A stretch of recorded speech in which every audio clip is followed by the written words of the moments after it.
I mean, becoming now a business consultant, Boston, how does that then happen? So I must say I got an A in business, and I think it was the one thing I really enjoyed. Yeah. Along with English, so I always knew I'll always end up like in a business, commerce related role.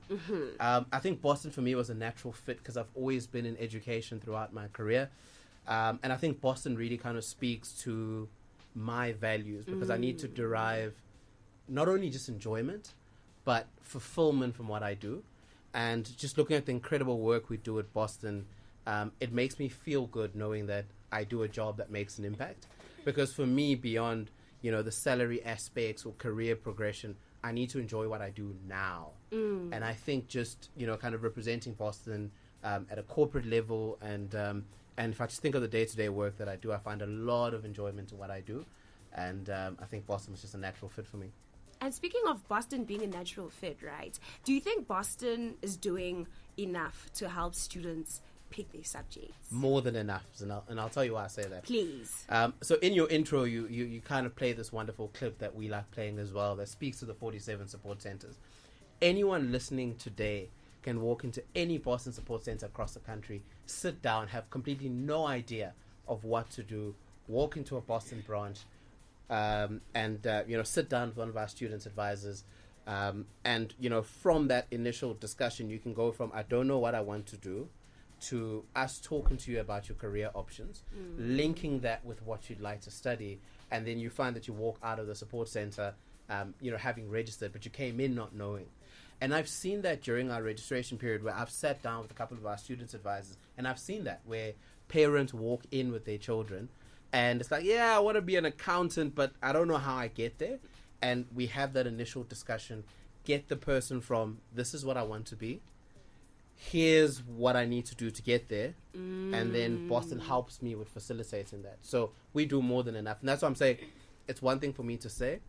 Anyone listening today, walk into our branch at Richards Bay, walk into Durban City, walk into Pretoria, any of our Boston branches, walk in, have a conversation with us. And Zana, I think just in conjunction, I'd like to mention that for those who don't like face-to-face interactions, you can go to inquiries.boston.ac.za and you can write down your questions and we'll get back to you through that form. Njabula, why are you wrapping up this conversation? I'm not even wrapping up. Why are you We're just getting started. Oh my goodness. You know what? Because at this point, what more do I ask you? But I think I actually do have a question, right? What do you think is the biggest mistake that students do, especially when it comes to picking subjects? I think the biggest mistake is we pick subjects based on ease, and I think we've had this discussion today, and I think a lot of us, kind of did that. This is what's easy, this is what feels good, this is what I can do, and that informs your choices. And I think a lot of us don't do career planning or long-term, kind of future mapping, and we pick these subjects and then realize after that the subjects that we've chosen don't really speak to what we want to become. Oof. But I think, Zanel, really then also important for me to say that it's a very interesting discussion that we're having, especially for all of our young listeners. But I want to also encourage those listening to not feel discouraged, because the subjects that you have chosen are important, but they're not everything.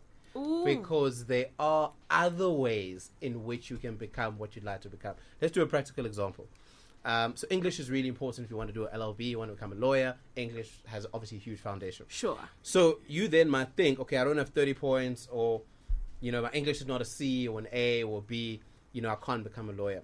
What you don't realize is that you can do a higher certificate in paralegal studies, even though you pass matric with an H.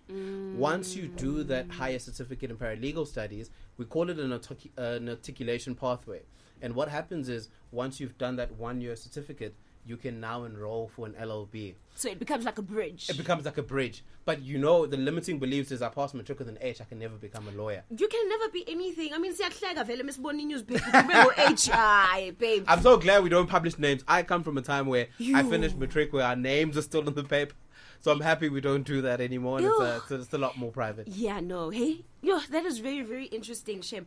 And one last question before we wrap it up, right? From what grade can someone walk in at Boston and say, okay, you know what? I'm interested in my future.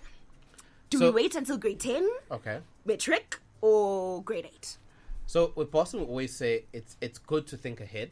So we'd never discourage anyone from walking into our support centers and having the discussion.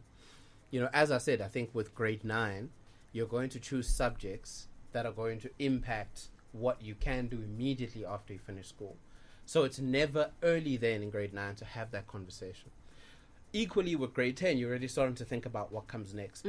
And we do a lot of school marketing where we visit schools. We mostly speak to matrics because it's mostly them that will enroll for studies after. Sure. But we never discourage, students from walking in, coming to speak to us, especially parents as well with young children, because the reality is our children might not know what to become. And there's a role that we play in terms of guiding them. And at Boston, we always say, come in and have a conversation. Because I think the positive experience or interaction that a person might have at Boston might influence the way they think about their future.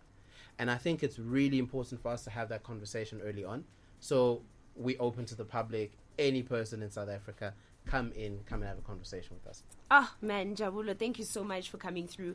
Yazin, I really hope that this is not the last time that we're seeing you right here in the Fast Lane. Never, can't be the last time. So I'll be around, pretty much for the Career Monday series, and I'm happy to be contributing to the Alex community and to the Boston community tuning in, and to everyone from South Africa who is taking an interest in what we're doing. And we'd like to thank Alex FM for providing us with the platform. Continue listening. And you're in for a treat. You're in for a treat, definitely right here in the Fast Lane.